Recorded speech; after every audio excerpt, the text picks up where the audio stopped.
हरिओम दोस्तों। आज हम बात करेंगे पतंजलि योग सूत्र के एक बहुत गहरे और प्रैक्टिकल कॉन्सेप्ट पर। वो है हमारी चित्त भूमि, यानी हमारे चित्त के कितने स्टेजेस हैं। ये स्टेजेस बताते हैं कि हमारा मन किस स्टेट में होता है और कौन से स्टेज से योग का सफर शुरू होता है। जो पहला स्टेज है हमारे चित्त का, वो है क्षिप्त चित्त, मतलब डिस्ट्रैक्टेड माइंड, पूरा बिखरा हुआ चित्त। इसको ऐसे समझते हैं, ये वो मन है जो हमेशा इधर उधर भटकता रहता है। कभी तो फोन स्क्रॉल कर रहा है, कभी गॉसिप में फंसा हुआ है, किसी की गॉसिप सुन रहा है, कभी फ्यूचर के प्लान्स में उलझा हुआ है। आप किसी इंपॉर्टेंट काम के बीच में भी इंस्टाग्राम या व्हाट्सएप चेक करने लगते हो, तो ये क्षिप्त चित्त के लक्षण हैं। दूसरा जो चित्त का टाइप है वो है मूड चित्त, मतलब डल और कंफ्यूज्ड। इसमें कंफ्यूजन भरा हुआ होता है। ये माइंड कंफ्यूज्ड है, नेगेटिव और इनर्शिया से भरा है, क्लैरिटी नहीं होती है। डिप्रेशन, एंगर, जेलसी जैसे सिम्टम्स हैं इस माइंड के।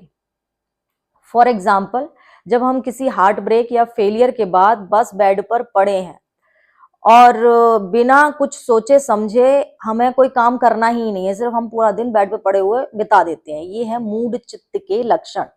जो तीसरा टाइप है चित्त का, वो है विक्षिप्त चित्त, पार्शियली फोकस्ड माइंड होता है ये माइंड कभी तो फोकस करता है अपनी साधना पर, कभी भटक जाता है। थोड़े दिन तो योग करता है या जिम जाता है, पर कंसिस्टेंसी नहीं होती इस माइंड में। जैसे आप मंडे को मेडिटेशन करते हो या जिम जाते हो, ट्यूसडे को स्किप कर देते हो, वेडनेसडे को गिल्ट फील करते हो, ये एक विक्षिप्त चित्त के लक्षण है। ये स्टेज स्पिरिचुअल जर्नी की शुरुआत होती है, मतलब ये स्टेज आती ही आती है जब आप अपनी स्पिरिचुअल जर्नी स्टार्ट करते हो। जो फोर्थ स्टेज है चित्त की, एकाग्र चित्त, वन पॉइंटेड माइंड। इस स्टेज में मन एक ही थॉट या ऑब्जेक्ट पर टिक जाता है। मेडिटेशन में क्लैरिटी मिलती है, डिस्ट्रैक्शंस कम हो जाते हैं। फॉर एग्जाम्पल, जब आप बिना किसी डिस्ट्रैक्शन के 20 मिनट तक अपनी सांसों पर ध्यान देते हो, इसको एकाग्र चित्त कहते हैं। ये योग साधना की रियल जर्नी है। फिफ्थ स्टेज चित्त की जो है वो है निरुद्ध चित्त, फुली कंट्रोल्ड माइंड, मतलब इसको कोई हिला ही नहीं सकता है, पूरी तरह से कंट्रोल्ड है।